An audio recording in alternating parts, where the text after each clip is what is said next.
Everyone. Today we are on the second series of PG course webinar series. Today we have Dr. Anirudh Udupa. He is an associate professor at Subaya Institute of Medical Sciences, Shivamoga. He will be sharing with us his thoughts about acute severe asthma management and prevention. Now the screen is over to Anirudh. Dr. Anirudh, your time is 30 minutes and we can start the presentation. Thank you. Okay, good evening everyone. Myself Anirudh. Today topic is acute severe asthma management and prevention. This plan of the talk will be pathophysiology, assessment of the severity, and primary first line treatment, second line treatment, then intubation and ventilation, inhalation therapy, then prevention strategy. As we know, risk for exacerbation. Basically, acute severe asthma is a severe form of asthma exacerbation. Most of the time, for the risk of exacerbation, one or the other factors will be there. For that, we need to assess what is the cause for exacerbation. In Indian scenario, most of the time it is because of poor adherence or incoordinate use of the inhaler medications or exposure to allergens. Exposure to allergens may be because of viral exposure, may be because of infections, occupational agents, aspirin or sulfites. Sulfites is basically food additives, smoking, exercise or stress. Once we come to pathophysiology, we know asthma, what happens during asthma episode. It is characterized by bronchoconstriction, mucosal edema and excessive secretions. This leads to airway obstruction. So once this airway obstruction happens, some of the airways will be near completely obstructed. So it will go for atelectasis. You are able to see on the screen. Basically, this I am showing on the scroller. This will lead to atelectasis. Some of the airways will form during inspiratory time. There will be minimal opening, and during expiratory time, it will be near complete closure. That will leads to air stacking. That will leads to hyperinflation. I will just use this to explain the pathophysiology. We know Poiseuille's law. What in this basically resistance is inversely proportional to the radius of the tube, inversely proportional to the fourth power of the radius of the tube. So if the tube size reduces by 4 times, then the resistance increases by 16 times. So once this is basically air trapping, once this resistance increases, that is because of bronchoconstriction, mucosal edema, what happens is during inspiration, air moves in. During expiration, it's become difficult for the air to move out because of significant collapsibility of the airway. So air stuck there. So what happens if the air stays there? What happens is, we know zones of the lung. Basically, what happens is, imaginarily there is 3 zones. Zone 1 is upper part of the lung. Zone considering it mimics upper part, it is a imaginary zones. Okay, so if the alveolar pressure is keep on increasing, what will happen is it increases above the pulmonary arterial pressure and pulmonary venous pressure. So venous and arterial movements, blood movement reduces. Blood movements reduces in this area. So you can correlate here. So blood movement reduces, that will leads to VQ mismatching. So because VQ mismatching happens, over that you can remember this. Basically, upper zones normally has a dilated alveoli, more dilated alveoli, and thinner vessels, which will capillaries, which will be going through it. But this gets exaggerated, and all zones of the lung will have air stocking in the alveoli, and there will be reduced blood movement through the capillaries.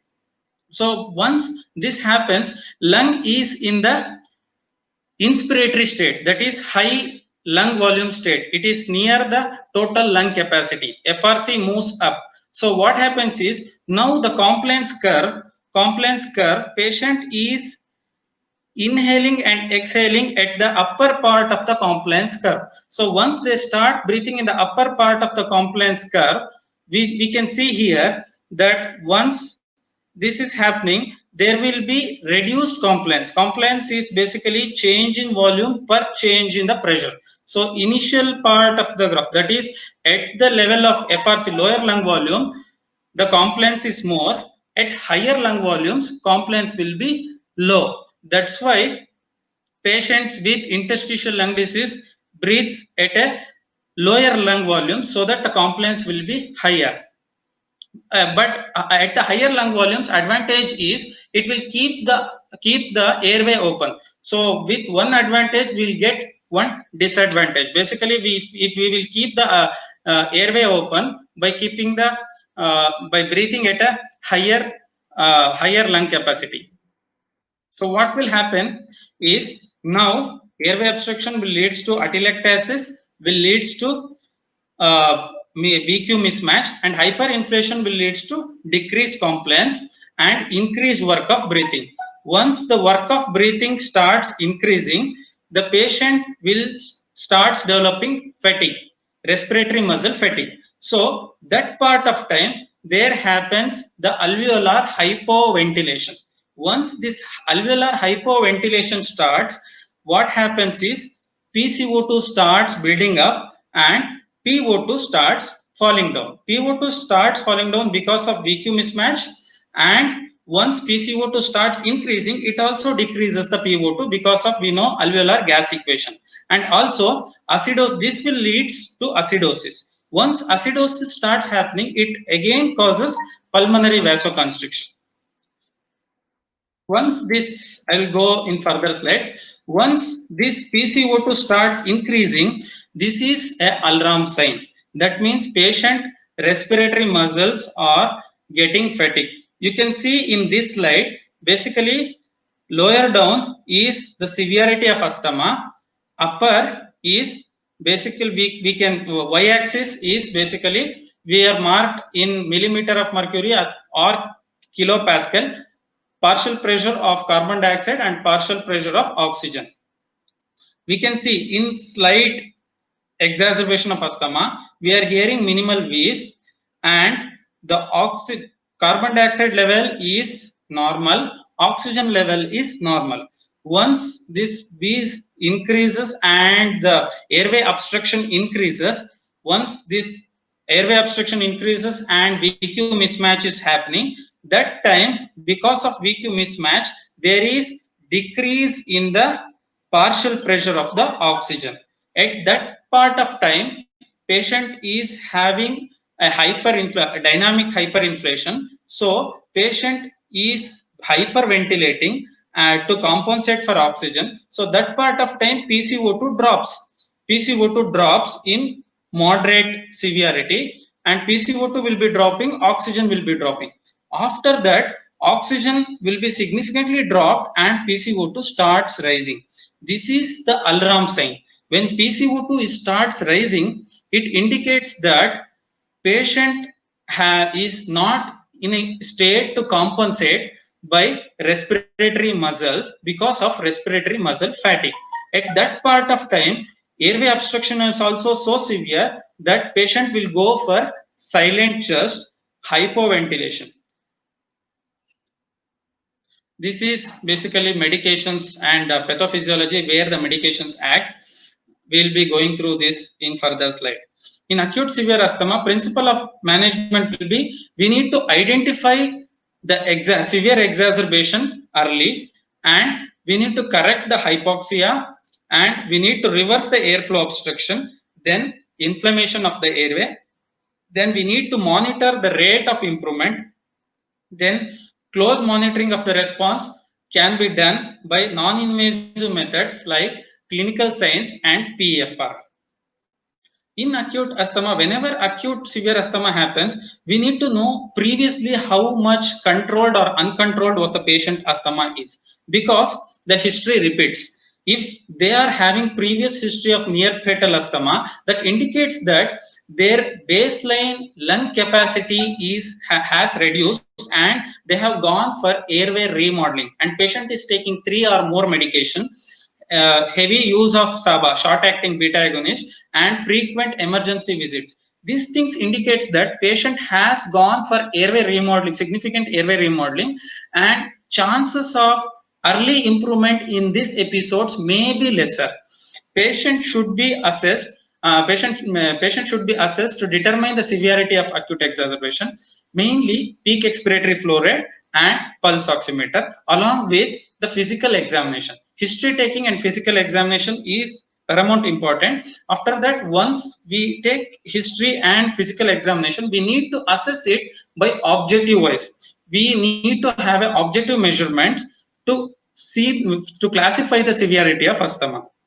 Classification of severity of asthma, once clinical history and examination is over, depends on whether how much is the peak expiratory flow rate. Normally, asthmatic should be using home asthma plan.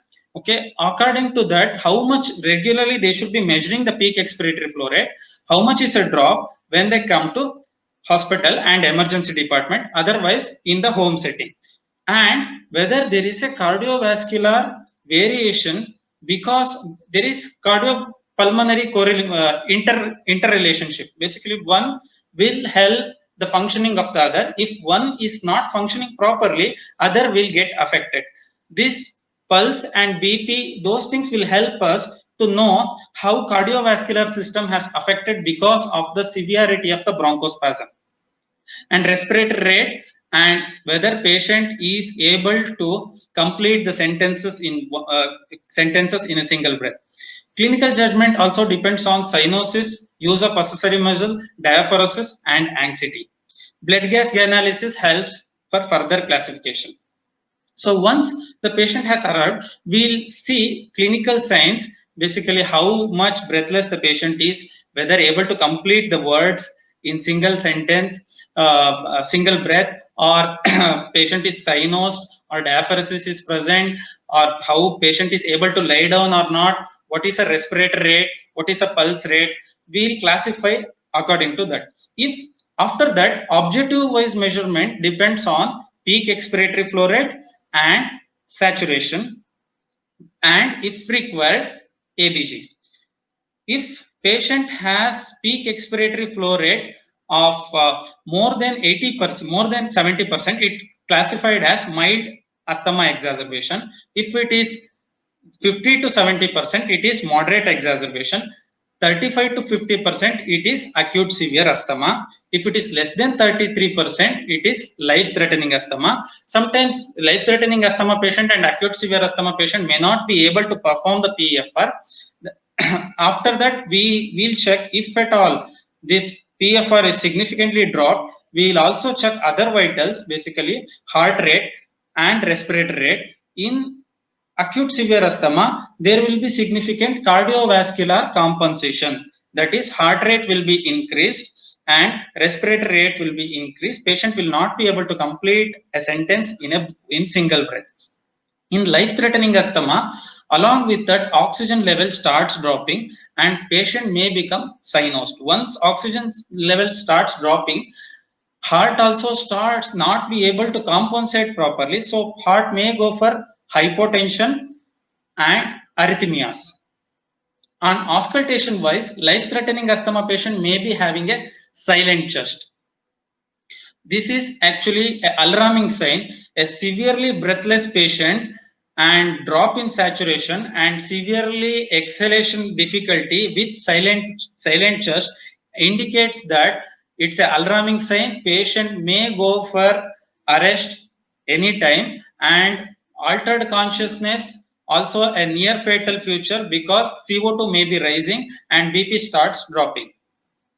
Once we assess how severe is the asthma, basic treatment is we need to give oxygen. Supplemental oxygen is recommended for all patients in case of asthma. COPD, it depends on basically whether they have increased risk of CO2 retention or not.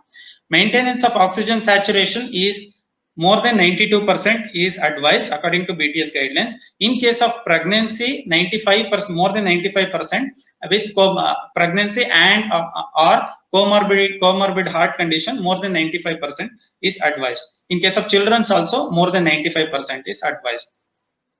Oxygen must be considered as a drug in situation of acute asthma because it reduces hypoxic pulmonary vasoconstriction. We know hypoxic pulmonary vasoconstriction also is leading to part of the ventilation perfusion mismatch. Actually, it's a compensatory mechanism, but gradually it starts leading to the significant increase in the pulmonary vasoconstriction, significantly leading to the right heart strain, and it will lead to the decrease in BP. All patients with acute severe asthma are hypoxic and require oxygen therapy. How much to give? Oxygen at a rate of 6 to 8 liters per minute should be used to deliver nebulization drugs. Most of the time we will deliver the nebulization drugs, that is SABA, LABA, SABA drugs and anticholinergic drugs using oxygen driven nebulization, because patient will be also hypoxic. In severe cases, oxygen should be administered before other drugs and before assessment is complete. Oxygen should be initial therapy for acute asthma in all healthcare settings. Next is short acting beta agonist. Once we are giving oxygen, we can give nebulized medications using oxygen driven nebulization. Short acting beta agonist, because their rapid onset of action and selective beta 2 action. Basically, salbutamol is widely used short acting beta agonist. Mode of delivery: inhaled versus systemic. Inhaled is preferred, systemic is not advised because of increased side effect, cardiovascular side effect. Only in few cases when inhaled medications are not at all going and patient is in arresting state, those cases we use systemic beta agonist, but its use has been discouraged according to the guidelines. Intermittent or continuous nebulization, continuous beta 2 agonist nebulization. Intermittent can be used if the response after 20 minutes is not so good, then we need to give continuous nebulization for nearly 1 hour. Meter dose inhaler with spacer versus nebulization. Guideline says if at all it is mild to moderate asthma where the patient is having some amount of inhalation capacity and patient is not agitated, that time meter dose inhaler with spacer is equivalent to nebulizers. Short acting beta agonist is given repeated doses in 15 to 30 minutes interval in first hours. Continuous nebulization can be given for nearly 10 mg per hour. Salbutamol 1 ml contain nearly 5 mg per ml solution, which will be combined with 3 ml of saline, and every 15 to 30 minutes it will be continued. Then 2.5 to 10 mg every 1 to 4 hours as per need. It is most of the time in emergency care setting when the patient is having acute severe asthma or life threatening asthma, will be given oxygen driven nebulization. For critically ill patient, continuous nebulization is preferred and 10 to 15 mg over 1 hour can be given. This is a study showing the advantage of continuous nebulization at the end of 4 hours, showing the mean asthma score is reduced more compared to intermittent therapy. Anticholinergic therapy. Anticholinergics are combined with the short acting beta agonist if the response is not good or if the response is not adequate in initial 20 minutes. Dosing is basically ipratropium bromide 500 micrograms every 20 minutes for 3 doses, then as per need. This also can be given with meter dose inhaler if the patient is conscious, oriented and not agitated and able to take the medication. Next is these two are bronchodilators, beta agonist and anticholinergics. After that we need to decrease the inflammation. to decrease the inflammation, systemic corticosteroids are paramount important. For this, systemic corticosteroid, whether inhalation route, IV route, or oral route. Oral route and IV route has equal efficacy if gut absorption is adequate. Inhalation route has initial hours has some more advantages along with the IV or oral route. Optimal dose for systemic glucocorticoid therapy is prednisolone 40 to 60 mg per day in single or divided doses. Systemic glucocorticoid equivalent of 60 to 80 milliequivalent methylprednisolone or 300 to 400 milligram of hydrocortisone can be given. Increase in the dose doesn't show any significant increase in the decrease in the inflammatory activity in the airway, but shows increase in the reduced immunity and side effect profile. So this much of dose will be adequate. Increase in dose doesn't show any further improvement in the reduction in the inflammation.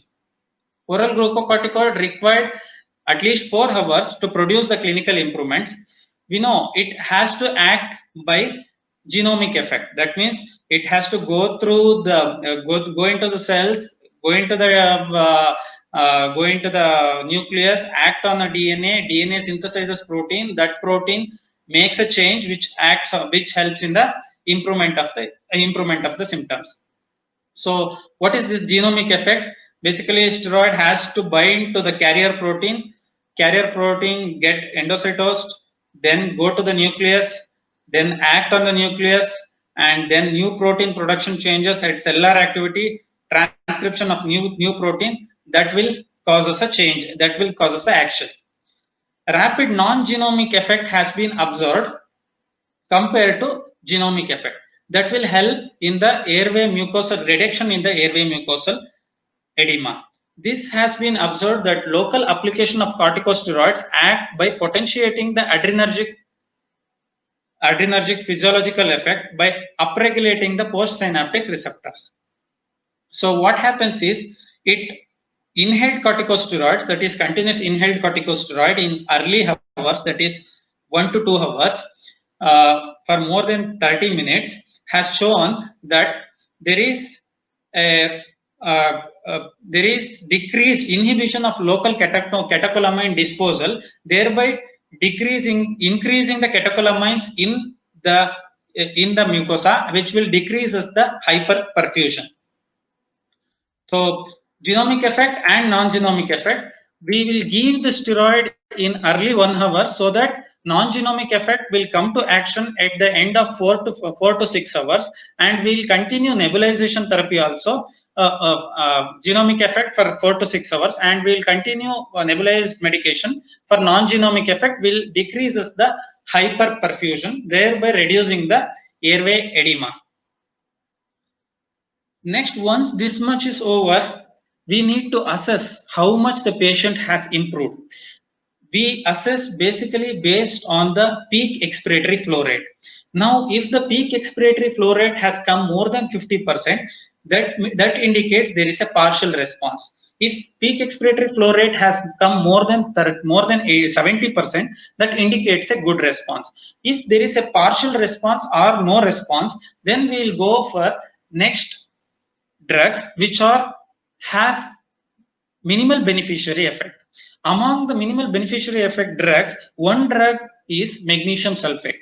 Magnesium sulfate is given if patient has not shown much of the response or partial response or not much of the response after 1 hour of intensive treatment with beta agonist, anticholinergic, and inhaled corticosteroids and oral bar IV steroids, along with oxygen therapy, along with vital stabilization.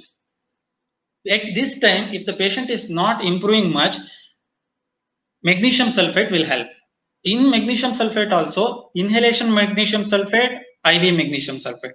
Inhalation magnesium sulfate has very minimal advantage. IV magnesium sulfate is shown to be safe and effective, and nearly 2 grams of IV is given over 20 minutes. Normally, it will be combined with 100 ml of NS or something, and normally 1 ampule of magnesium sulfate is 1 gram, and we will give nearly 2 ampules of magnesium sulfate, which will be put in 100 ml of NS, which will be given over 20 to 30 minutes. How it acts is it antagonizes the calcium channels in airway smooth muscles, thereby causes airway smooth muscle relaxation. So airway smooth muscle relaxation will be done, that will lead to decreased airway resistance.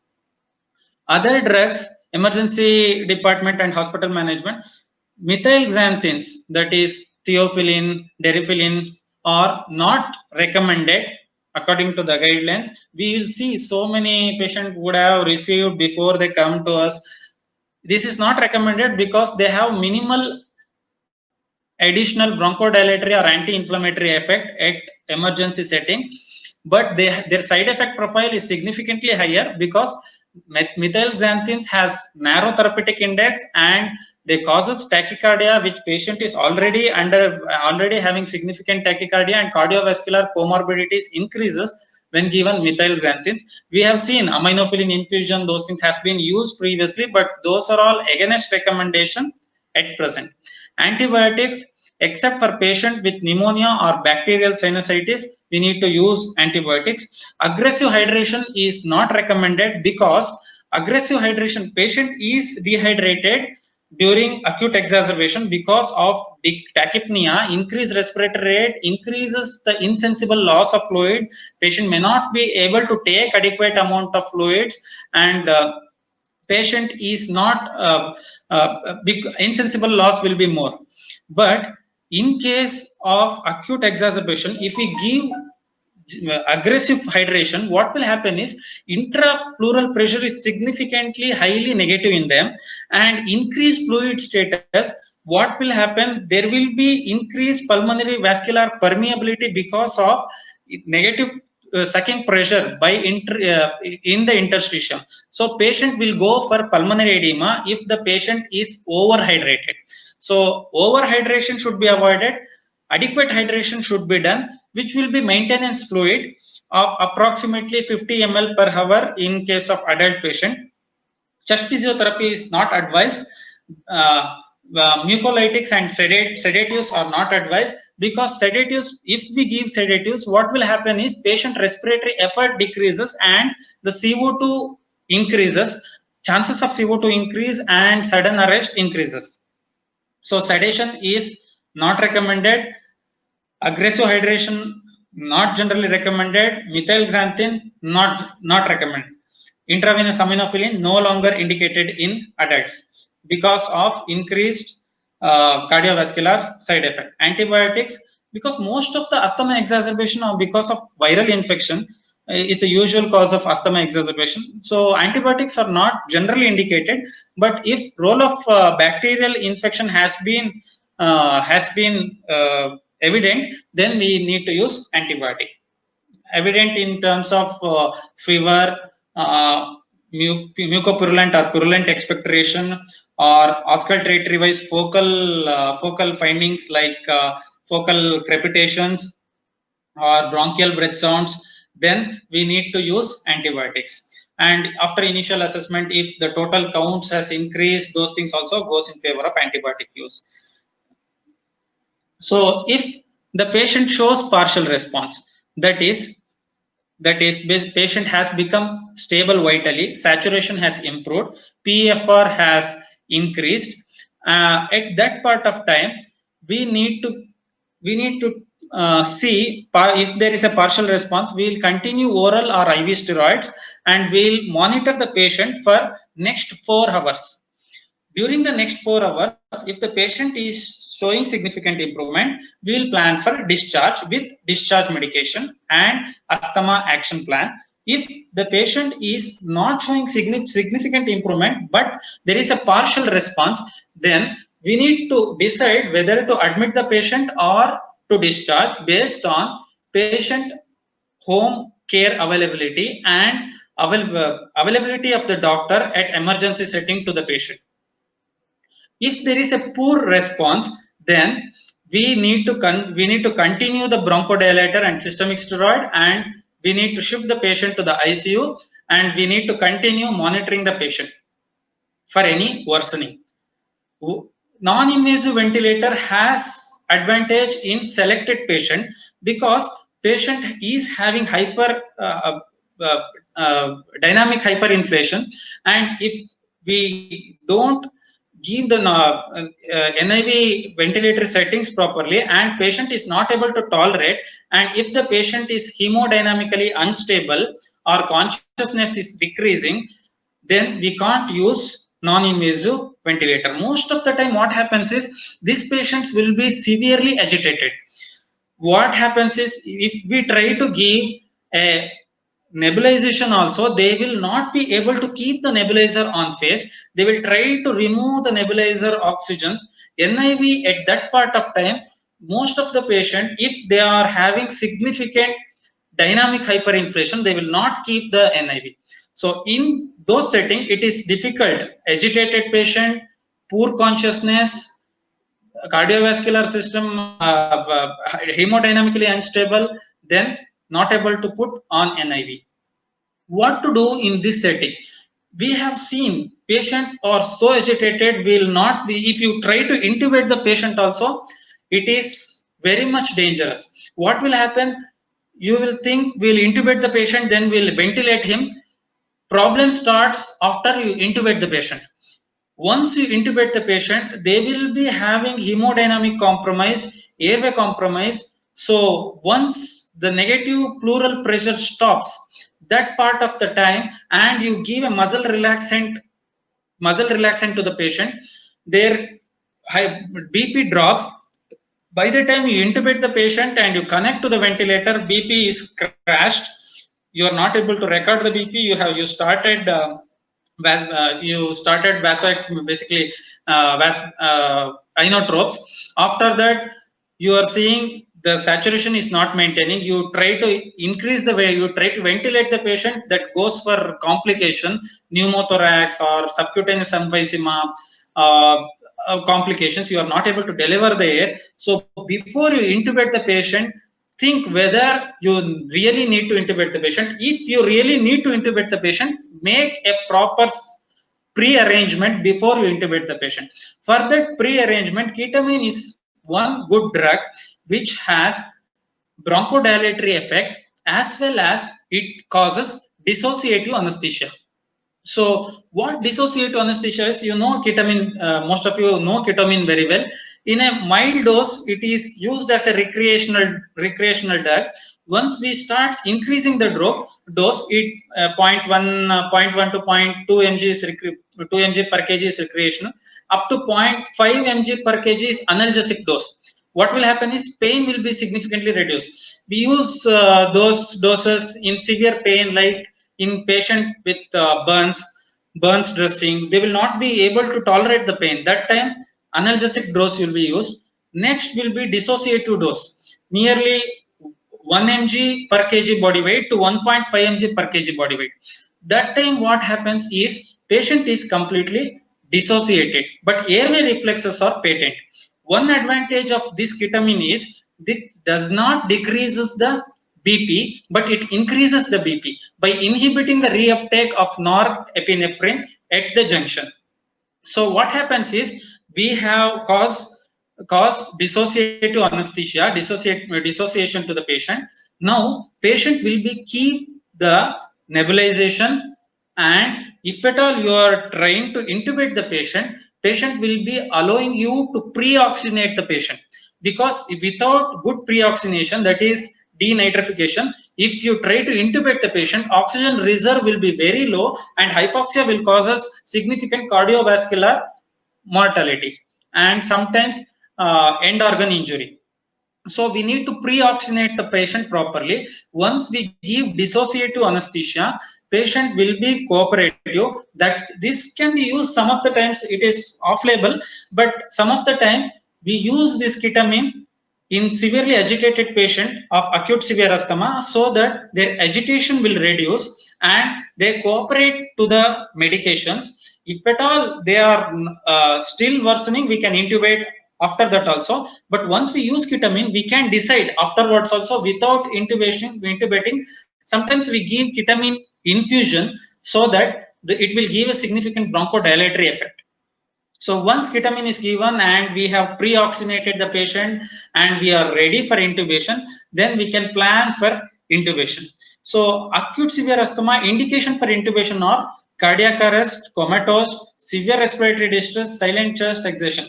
Cardiac arrest, comatose patient is absolute indication. So we need to intubate immediately. There are some relative indications when the patient is not responding and PCO2 is keep on increasing and PCO2 is keep on increasing and patient is gradually become drowsy. That means respiratory muscles are becoming fatigued.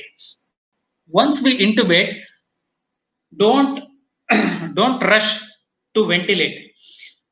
A ventilation will be tidal volume of 6 to 8 ml per kg. That is low tidal volume. Rate also will be less. Rate also will be 8 to 10 or 10 to 12 per minute. So it is controlled hypoventilation. If we reduce the minute ventilation, the dynamic hyperventilation, the dynamic hyperinflation also will reduce us.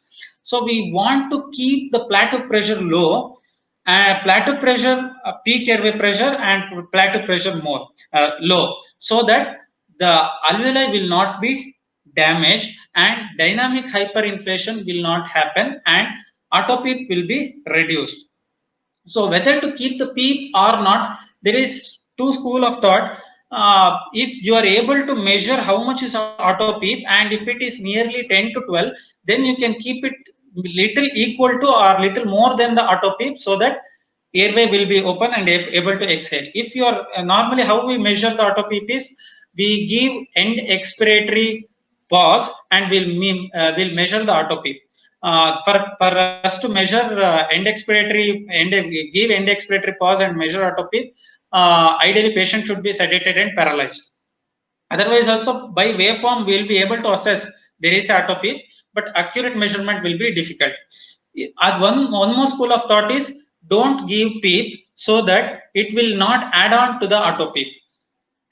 After that, one more thing is we want more time for exhalation, and for that, inspiratory expiratory ratio will be kept nearly 1:3 or 1:4. So we are giving low volume and we are giving more time for exhalation.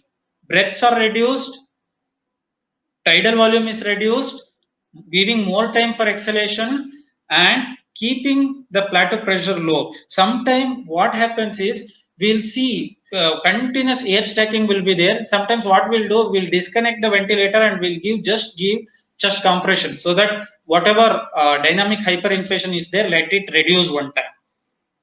One more way is we have seen Possovitz law. In Possovitz law, we have seen that there is if the viscosity of the air decreases, then its resistance will be reduced. So if we can use helium oxygen mixture in 80:20 ratio, so that it can move into the airway with less resistance, so that oxygen and the drugs we are giving, that can be given in helicox driven, so that will reaches the lower airway better. So once if the patient is improving, we will plan for discharge plan once the patient is extubated on off ventilator, and once the patient PFR has reached to his previous baseline level or significant improvement, we'll plan for near 5 days of oral prednisolone, 2 mg per kg body weight, nearly 50 to 60 mg, single morning dose. Then we will continue inhaled corticosteroids along with long-acting beta agonists, and we'll send home for 12 to 24 hours, and we'll book an appointment. We'll review the patient with in next 48 hours to see whether any significant worsening in early discharge. So treatment wise, oxygen, beta-2 agonist, IV steroid, magnesium sulfate, extra ketamine can be used once we need to intubate. If we need to be watchful, wait for improvement. If not improving, if we need to intubate and slow and low ventilation. Add ketamine will be helpful. We may have to add muscle paralyzing agent or sedative once the patient is on ventilator and fighting with ventilator, patient ventilator dysynchrony.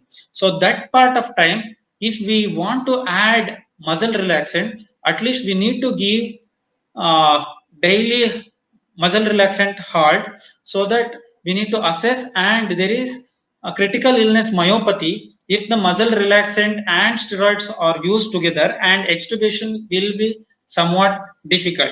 Once we are using, we sometimes we can use ketamine as a dissociative agent, as well as bronchodilator as infusion. That time ketamine side effects are ketamine increases the secretions, so we need to give glycopyrrolate. Most of the time 0.2 mg, 1 ml of glycopyrrolate contain one one 1 ml of glycopyrrolate contain 0.2 mg. 1 ampule contain 5 ml, which is 1 mg. So 0.2 mg we can give it every 6th hourly to reduce the secretion. And one more side effect is during coming out of ketamine. Normally ketamine dissociative anesthesia action lasts for 20 minutes.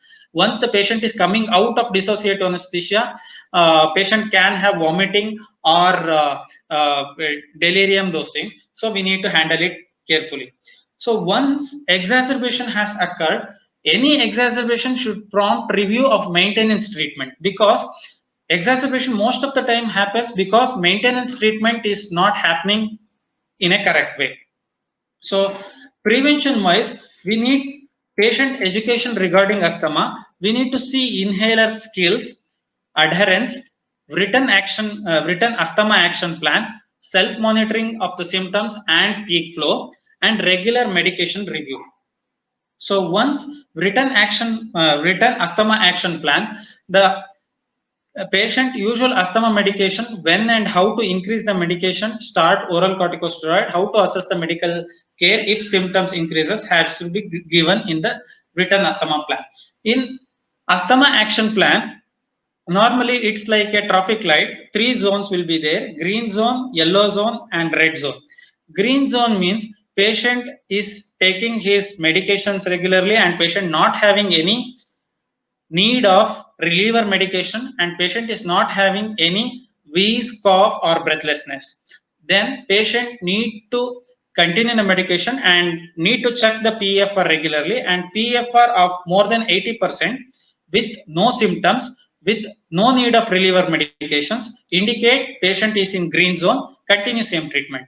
If patient has some cough, wheeze, chest tightness which require inhaled beta 2 agonist, which is, and where the peak expiratory flow rate is between 50 to 80%, then the patient is in yellow zone.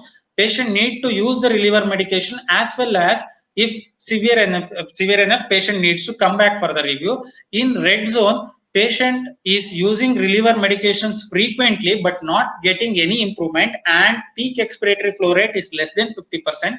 Then we may have advised the patient to start oral steroid and come for the follow-up, arrange for the follow-up and come for the follow-up. This is the asthma action plan. Take 2 to 4 puff reliever and maintainer, and seek medical help. How to seek the medical help, when to seek the medical help. Whenever patient is not maintaining or getting recurrent exacerbation, we need to assess for the comorbidities, which may be the cause for recurrent exacerbation. Assess for comorbidities like upper airway inflammation, like rhinitis or chronic rhinosinusitis, or gastroesophageal reflux, or obesity, or obstructive sleep apnea, or psychiatric illnesses, depression, anxiety. Pregnancy can sometimes increase the symptom. It's not a comorbidity. Non-pharmacological intervention, whenever patient got an exacerbation, we need to see whether the exacerbating factor can be stopped. That is cessation of smoking. Most of the time patient would have started smoking again, and that may be the cause for acute severe asthma. So cessation of smoking, physical activity, healthy diet which contain adequate amount of antioxidants and contain less amount of allergens, maintaining the healthy weight reduction will reduces the inflammatory activity on the airway, because lipid cells increases the leptin, which itself is a causes diffuse inflammation. So obesity is a systemic inflammatory disease, so airway inflammation also can happen. Breathing exercise to train the respiratory muscles whenever the patient get exacerbation should be able to tolerate. So breathing exercises are very important. Avoid occupational exposure, avoid indoor allergens and air pollution, avoid outdoor air pollution and weather condition. Significant change in the weather condition patient should not be get exposed to, because significant change in the weather conditions will induces inflammation in the airway. Avoid medication that makes asthma worse. Vaccination, basically vaccination is to prevent viral infection. We have seen nearly 25% of asthma exacerbation is because of viral infections. In them, influenza virus is one of the most common virus which which causes acute exacerbation of asthma. So giving vaccination yearly, that is ideally between the month of September and October, before winter starts, will help. Normally how these vaccines act, trivalent or quadrivalent vaccines, which is most of the time given IM 0.5 ml IM dose yearly once. Nasal vaccine is also available but not so widely used. So trivalent or quadrivalent vaccine, normally it contains strains A, B strains. A strain is the one which causes, we have seen H1N1, those things. B strain is the one which causes mild exacerbation. So normally what normal vaccines contain is one A strain and two B strains, two A strains and one B strain. If at all quadrivalent vaccine, two A strains and two B strains, and which is given in the month of September, October, though that time. Nearly after June, July, the vaccines will be available, because vaccine expiry is 6 months. So after 6 months, next year again new vaccine will come. So once it's given, it takes nearly 15 days for the vaccine to start acting. Once it's start acting, its efficacy will be significantly good to prevent the viral infection in first 6 months by producing the antibodies against the influenza virus, so that it will neutralizes once the infection comes into the body. So it action starts after nearly 15 days, and action will be there for nearly 6 months. Then it fades away over next 6 months. So next year again we will repeat the dose of vaccine. And there is insufficient data for pneumococcal vaccine.